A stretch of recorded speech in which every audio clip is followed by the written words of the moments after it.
the Spanish colonizers adopted the encomienda system of Mexico. They abolished the old concept of land for all and imposed a new one, land titling. Natives became mere tenants, while friars gave out land to those who brought gifts or paid taxes. Some of these parishioners ventured into an agricultural industry which would soon shape the social and economic life of Filipinos. As early as the 1600s, the Filipino was processing unrefined sugar in manual mills. What dominated the simple sugar manufacturing in private estates was the molino de sangre, made of wood, bamboo, and stone. Aptly called the machine of blood because it was driven by a farmhand or a water buffalo.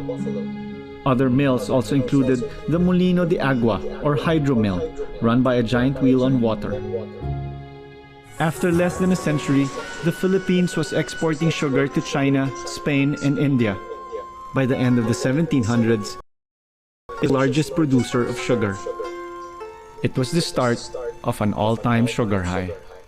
Large plantations, haciendas, sprouted in Manila, Laguna, and Batangas. Luzon landowners realized a viable economic strategy. Leased their lands to farmer tenants in a 50-50 scheme. The ownership of large haciendas spread far south to the Visayan provinces.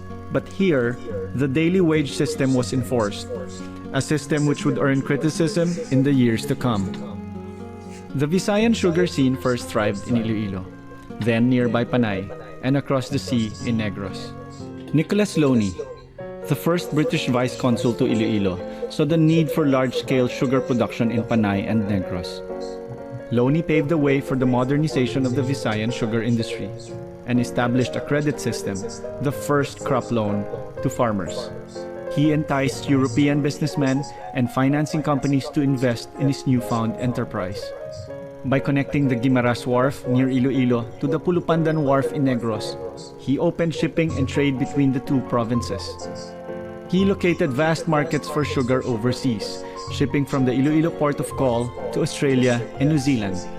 Successful in his trade investments, Loney convinced Iloilo planters to invest in vast tracts of Negros land, cheaper and more fertile than those in their hometown.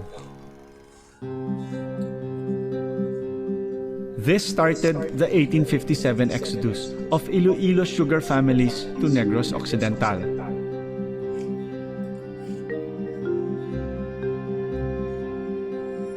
By then, a French national, Yves Leopold Germain Gaston, transferred to Silay in Negros from the Rojas Sugar Estate in Batangas, Luzon.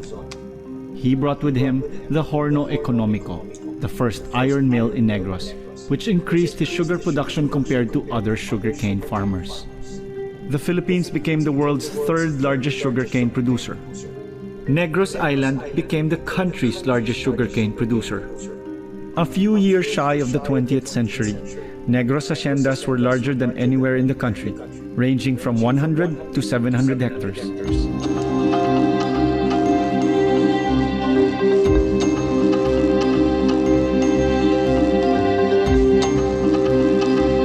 By then, the Negrense sugar elite had signified their presence in Philippine society. This was confirmed by the stone houses or bahay na bato of Negros, mostly in Bago, Talisay, Bacolod, and Silay. In these opulent houses, they created the parties which they became controversially known for.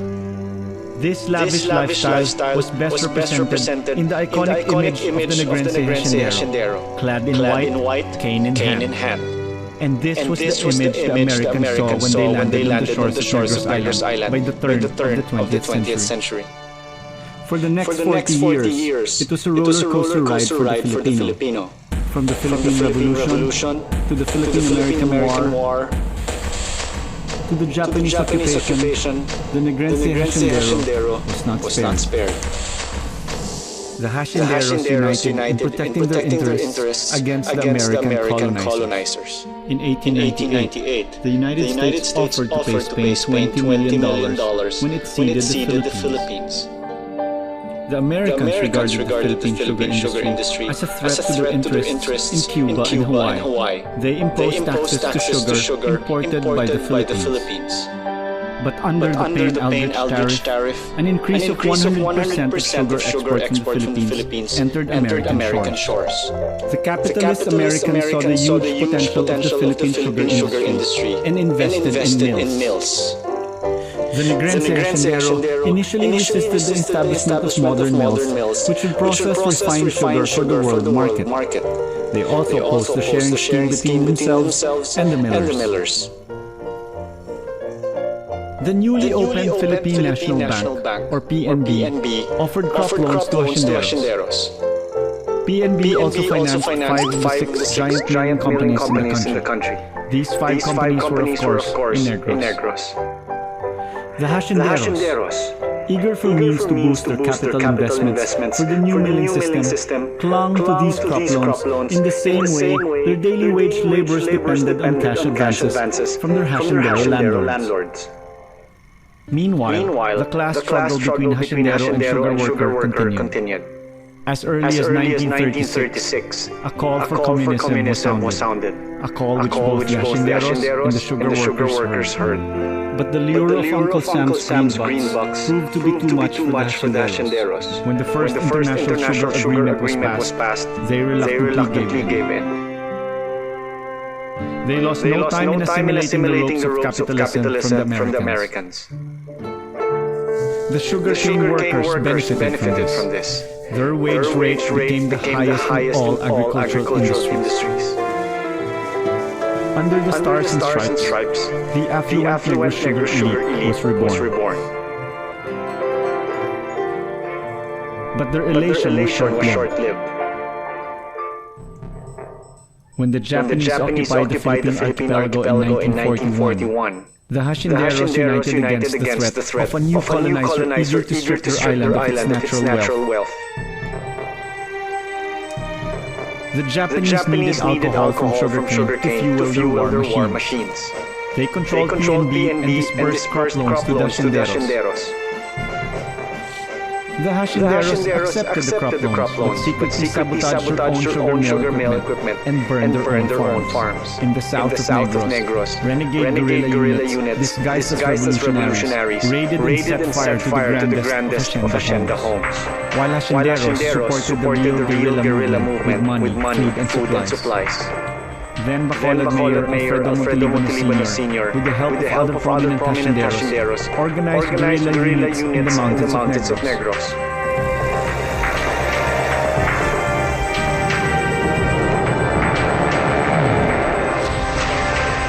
The sugar industry suffered tremendously during the Second World War. By 1945, only 5 sugar mills in the country were operational, with a measly production of 12,000 tons. The war brought forth a surprising turn to the strained relationship between millers and Hacenderos. Both parties agreed to cooperate for the rehabilitation of the ravaged mills and haciendas. A friendly sharing scheme was agreed upon by both parties. In 3 years, the number of productive sugar mills rose to 23. The Hacenderos' loyalty to the Commonwealth and the United States was not left unrecognized. The National Federation of Sugar Planters secured government posts for Negrense politicians.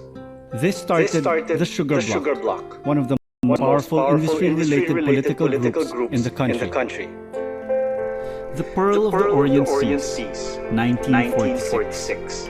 Basking in the glory of its newfound independence, after more than 400 years of power under the flags of 3 foreign sovereigns, the U.S. government offered a paltry $800,000 to the ravaged islands as gratuity for war damages. Sugar production in Neggros rose to greater heights, not because of progressive production techniques, but because of the rampant grabbing of untilled land in the mountains and forests of the island, all to be transformed into haciendas. The Parity Rights Trade Agreement brought heaven and hell to the island of Neggros. Heaven in the guise of the sugar quota, hell in the rape of the island's natural forests. What the Philippines lost in terms of war damages, it got back through special treatment from the Americans. This proved to be true and beneficial for the sugar industry. The Laurel-Langley Agreement gave the Hacendero his sweet dreams.